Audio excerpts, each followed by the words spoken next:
আজকে আছি চণ্ডীগড়ের sector 17-এ। চণ্ডীগড়ের sector 17 market থেকে কিছু কেনাকাটি করে আমরা পৌঁছে গেছিলাম চণ্ডীগড়ের বিখ্যাত রক গার্ডেনে।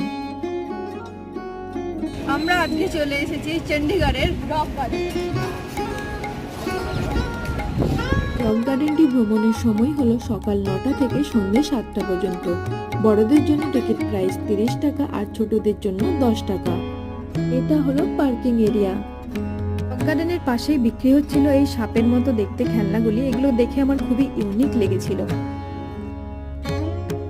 নেকচাঁদ সাইনির নাম অনুসারে নাথপুরের নেকচাঁদ সাইনির রক গার্ডেন নামে পরিচিত এই চণ্ডীগড়ের রক গার্ডেনটি, যিনি 1957 সালে ওনার অবসর সময়ে বেআইনিভাবে গোপনে এই বাগানটি নির্মাণ কার্য শুরু করেছিলেন।